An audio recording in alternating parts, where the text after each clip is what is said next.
Merci d'écouter MOF. Ce programme vous est offert par la Fondation Excellence SMA et par le réseau de l'apprentissage du 3CABTP.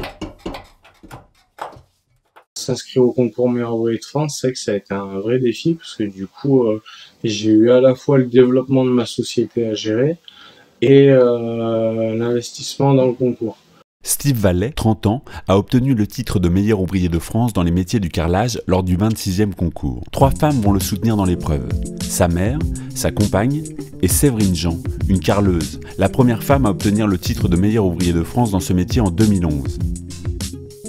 Ce soutien permettra à Steve de réaliser l'une des pièces les plus compliquées du concours, une pyramide traversée par un cylindre dans lequel s'emboîte une sphère. Vous écoutez MOF, cette série est consacrée aux artisans, aux salariés et chefs d'entreprise du bâtiment. À ces hommes et à ces femmes qui, un jour, ont décidé de se dépasser en allant au plus loin dans l'exercice de leur art. Comment être à la hauteur de cette épreuve, la plus exigeante que l'on puisse rencontrer dans sa carrière? La réponse est dans MOF. Comment je suis devenu meilleur ouvrier de France? Je m'appelle Steve Vallet, je suis artisan carreleur. J'habite sur la région de Vienne, dans le 38, dans l'Isère. Après voilà, je travaille un petit peu à Vienne, je travaille quand même beaucoup sur le secteur valentinois, sur la région de Valence. Parce que ça fait que 2 ans que voilà, j'ai déménagé. Donc je conserve quand même bien mon activité sur le secteur de Valence. Et voilà, on verra avec le temps si j'arrive à délocaliser entre guillemets entre Valence et Vienne. J'ai fait des études pour faire mon bac scientifique, c'est-à-dire du coup j'ai décroché un bac S. J'étais parti pour travailler dans l'infographie. Après mon bac S, ce que j'ai fait, c'est que je suis parti à la fac. Au bout de 3 semaines, je me suis rendu compte que ça me plaisait pas du tout. J'avais quand même pas mal d'amis qui bossaient dans le bâtiment. J'ai toujours été quelqu'un de manuel depuis tout petit. Au final, j'ai cherché un patron pour faire un CAP dans l'électricité, la plomberie. Je savais pas trop, mais je voulais bosser dans le bâtiment. Je voulais être sur le chantier, quoi. Le gendre de ma belle-mère, qui avait une boîte de carrelage, m'a proposé de rentrer en tant qu'apprenti chez lui à la rentrée. Voilà, je me suis dit pourquoi pas essayer. Et donc je suis rentré dans son entreprise en tant qu'apprenti. Et voilà comment je suis arrivé dans le carrelage. C'est un métier où on arrive à se projeter, où il y a un rendu. C'est-à-dire que le travail qu'on effectue sur le chantier, il a un réel impact sur la finition d'une maison, d'un appartement. Du coup, c'est quand même assez intéressant. Enfin, on voit vraiment notre travail, quoi, contrairement à un électricien, un plombier. Quand je me suis mis à mon compte, je travaille quand même pas mal avec le comptoir du carrelage à Saint-Marcel-les-Valences et Bernard Serpeil, le patron du comptoir du carrelage. En allant manger avec lui à midi, m'a reparlé de Jean Séverine, une femme exceptionnelle qui est meilleur ouvrier de France carreleur depuis 2011, si je dis pas de bêtises. Et en fait, il m'a reparlé de Séverine et il s'est avéré que Séverine, on travaille dans la même entreprise. Donc du coup, j'ai repris contact avec Séverine qui m'a parlé du concours, qui m'a expliqué un peu en long et en large comment ça se passait. Et c'est vrai que ça m'a... Quand elle m'a aussi expliqué un petit peu les portes que ça lui avait ouvertes et les chantiers qu'elle pouvait réaliser grâce au meilleur ouvrier de France, j'avais un peu des étoiles dans les yeux, ça m'a un peu fait briller les yeux. Et du coup, je me suis dit, pourquoi pas tenter l'aventure. Le carreleur fait partie des métiers du second œuvre. Il intervient sur le chantier lorsque le gros œuvre est terminé. Il s'occupe du revêtement laissé brut par le maçon. Il joue un rôle important dans la décoration et la finition.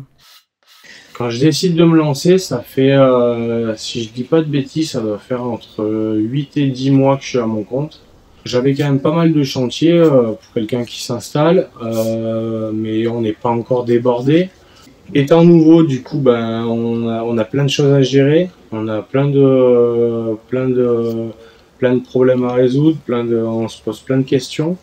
Donc en plus de tout ça, s'inscrire au concours meilleur ouvrier de France, c'est vrai que ça a été un vrai défi parce que du coup, j'ai eu à la fois le développement de ma société à gérer et l'investissement dans le concours. Donc ouais, ça a été ce concours meilleur ouvrier de France, ça a été quelque chose quoi. Mon soutien tout le long, sur le plan du concours des meilleurs ouvriers de France, ça a été Séverine Jean. Elle m'a beaucoup épaulé, m'a beaucoup rassuré, c'est quelqu'un de très calme. Donc à chaque fois, dès que je me posais des petites questions, je l'appelais, je lui disais ça comment ça se passe, ça comment ça se déroule. Et par exemple pour les qualifications, comment ça va se dérouler, qu'est-ce qu'il faut que je prévoie, est-ce qu'il faut que je m'attende à ci, à ça. Enfin, du coup, elle m'a quand même beaucoup rassuré tout le long et en m'expliquant un peu le cheminement de tout le processus, quoi. Un mois après les qualifs, qui était, je crois, le 10 novembre, donc on reçoit les résultats à peu près début décembre. Et dans la foulée, début décembre ou mi-décembre, je crois, le sujet pour l'épreuve finale, il est mis en ligne sur le site du COETMOF. Donc là, on le découvre tous. Compliqué. Et des pièces comme ça, c'est vrai que je crois qu'il n'y avait pas eu de pièces d'une complexité comme celle-ci, dans le sens où là on est sur 3 dimensions, donc on est sur une forme pyramidale, traversée par un cylindre de part et d'autre, avec une sphère qui vient s'emboîter dans le cylindre. Donc on a beaucoup de paramètres géométriques à respecter. On a aussi différentes matières à utiliser. Pour le carrelage, on doit utiliser du grès cérame, alors qu'il soit pleine masse, émaillé. On doit utiliser du grès cérame de minimum 8 mm d'épaisseur. Et ensuite, pour le tunnel qui traverse la pyramide ainsi que la sphère, on doit la recouvrir de mosaïque en pâte de verre 1 par 1 cm en camailleux, c'est-à-dire en 4 tons d'une seule et même couleur. On est en meilleur ouvrier de France carrelage, et du coup on travaille le carrelage et la mosaïque. Et si je dis pas de bêtises, je crois que c'est la première année où il nous est demandé de travailler aussi la mosaïque dans la classe carrelage. De toute manière, voilà, j'ai été qualifié, donc je vais m'arracher, je vais tout donner pour réaliser l'œuvre qu'on a réalisée en temps et en heure. Le carreleur doit être capable de réceptionner le support ou de l'améliorer. Il devra utiliser des colles compatibles avec les supports et respecter les caractéristiques requises des surfaces traitées. Quand on fait ces découpes en carrelage, pour avoir une finition parfaite, c'est de poncer la céramique. Et ça, c'est quelque chose qu'en fait sur le chantier, en tant que carreleur, on ne connaît pas ça, parce qu'on découpe à la carrelette, on découpe à la disqueuse, et du coup on n'a pas la partie ponçage. C'est toute une histoire en fait pour poncer la céramique. La céramique, c'est un matériau qui est tellement dur que du coup on est obligé d'acheter l'outillage spécifique, et des fois j'ai acheté plein d'outillages qui servaient à rien parce que je l'ai acheté, je l'essayais et je me rendais compte au premier essai que c'était pas bon, donc allez hop dans un coin du garage et on rachète un nouvel outillage. Et donc il y a vraiment un gros travail sur la recherche de l'outillage en fait. Le secret, c'est d'avoir les bons outils. En fait, j'avais pas attaqué la découpe pure du carrelage, des pièces définitives, mais je m'entraînais déjà sur les techniques de découpe et de ponçage en fait. Le carreleur met en œuvre des éléments décoratifs en cuisine, salle de bain par exemple, ce qui suppose une connaissance des styles et requiert de l'adresse et de la minutie, notamment pour poser de la céramique ou de la mosaïque. Donc moi, ma pyramide elle est entièrement réalisée en Vedi. Mon cylindre qui traverse la pyramide, lui aussi est réalisé en Vedi. Un Vedi un peu plus fin d'1 cm que j'ai prédécoupé au cutter, et du coup je lui ai donné une forme cylindrique. Et après pour la sphère par contre, ça a été plus compliqué. Étant donné que la cote finie de la sphère devait faire 300 mm, ma pâte de verre faisait 4 mm d'épais. Du coup, j'ai dû soustraire la pâte de verre de part et d'autre, sur le pourtour, on va dire, de la sphère. Ce qui fait qu'en fait, je devais avoir une sphère exactement de 292 mm. En fait, j'ai trouvé une entreprise qui réalise des sphères en plexiglas. Du coup, je les ai contactés. Ils ont dû me fabriquer un moule pour réaliser une sphère vraiment aux dimensions que je souhaitais, quoi. J'ai d'abord découpé toutes mes pièces, donc représentant les 4 faces de la pyramide en carrelage. Et une fois que j'ai fini de coller tout mon carrelage, là je me suis attaqué à la partie mosaïque. Donc j'ai réalisé mon cylindre en mosaïque, j'ai réalisé ma sphère. Et après ça, il me restait plus qu'à jointer, entre guillemets. Et une fois que j'ai réalisé mes joints, après il a fallu aussi réaliser le dossier. Le dossier qui au final il n'est pas négligé, parce que le dossier, j'avais un peu plus de 600 photos que j'ai prises au fur et à mesure de la réalisation de mon œuvre. Se former à l'excellence au métier du bâtiment et des travaux publics avec le 3CABTP, réseau numéro 1 de l'apprentissage en France. Un moment critique, c'est quand j'ai réalisé les joints de ma pyramide. En fait, ce qui se passe, c'est que moi, la couleur de base, le fond de ma pyramide, sans parler des pièces géométriques qui sont en couleur, mais le fond c'est un gris cérame pleine masse blanc, mat. Et moi, j'ai décidé de réaliser mes joints avec un joint noir. Et en fait, ce qui s'est passé, c'est que quand j'ai réalisé mes joints, un joint noir en carrelage, un joint noir, du coup, pour obtenir un joint noir, en fait, il est ultra pigmenté. Et ce qui s'est passé, c'est qu'en fait, j'ai commencé à tartiner, entre guillemets, mon produit à joint sur mon carrelage. Et en essayant de le laver avec un chiffon humide, en fait, étant très pigmenté, le joint noir, en fait, il s'était incrusté dans le carreau. Du coup, j'avais le joint noir le carreau blanc avait bu un peu le pigment noir du joint, et du coup, ça a été la catastrophe. En à peu près 2 minutes à passer mes joints, j'étais en train de mettre en l'air 600 heures de travail, quoi. Là, ça a été un peu la catastrophe, ouais. Et au final, voilà, avec tout un petit peu le bazar que j'ai dans mon garage, je me retourne tout ça, et là, il y avait un produit qui traîne dans le garage, un produit nettoyant, et j'ai un produit qu'on n'a pas pour habitude d'utiliser. Et au final, j'ai pris un chiffon microfibre et j'ai commencé à nettoyer avec ce produit-là. Et en fait, il y a tout qui partait comme par miracle, parce que à l'eau, impossible de faire partir le pigment sur le carreau. On entre dans la profession avec un CAP carreleur mosaïste que l'on peut poursuivre avec un brevet professionnel. Le métier de carreleur compte 13 145 salariés en 2017 contre 16 677 en 2009.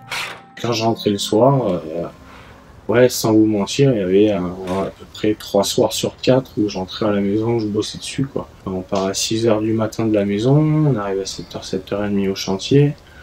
Le soir, même si on finit à 17h, 17h30, je rentrais pas avant 18-19h à la maison.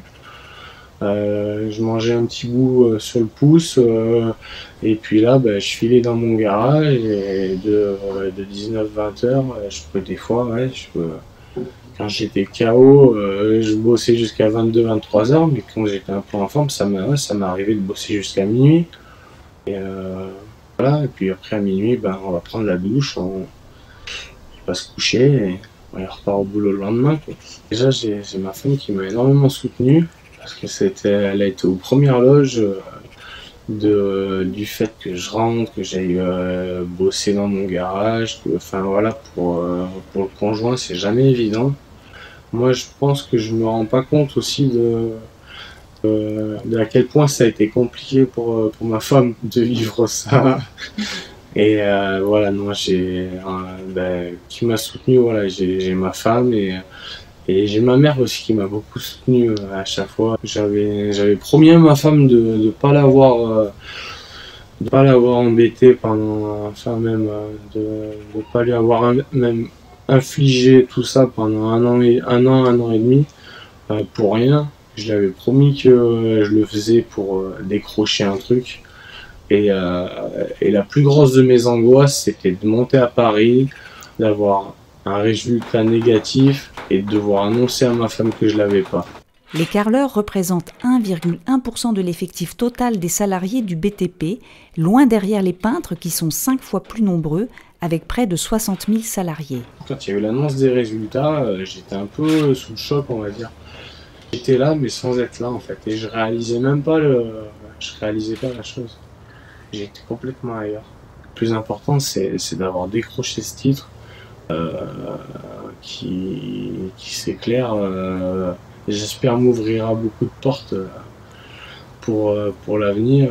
En plus, étant jeune, ayant 30 ans, ouais, j'ai toute la vie pour en profiter. La profession, majoritairement constituée d'hommes, tend à se féminiser peu à peu. Le métier compte d'ailleurs une femme titulaire du titre de meilleur ouvrier de France depuis 2011, Séverine Jean. C'est bien beau de décrocher un titre comme le meilleur ouvrier de France, mais il faut en faire une communication.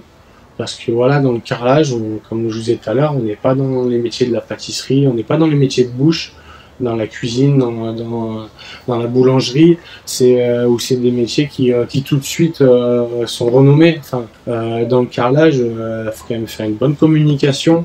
Et puis après aussi, ce qu'il faut, c'est, je sais pas moi, il va falloir démarcher avec des architectes d'intérieur, des personnes un petit peu qui travaillent sur des chantiers de prestige. Et aller chercher un nouveau carnet de relationnel, on va dire. Pour l'instant, je reprends un petit peu ma petite vie avec ma petite femme, on est bien. Voilà, je suis plus dans mon garage H24.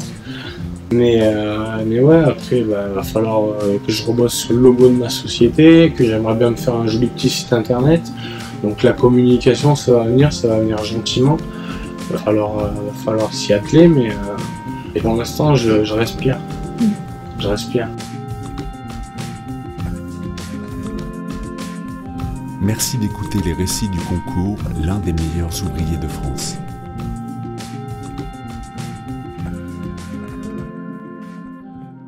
Ce programme vous est offert par la Fondation Excellence SMA et par le réseau de l'apprentissage du 3CABTP.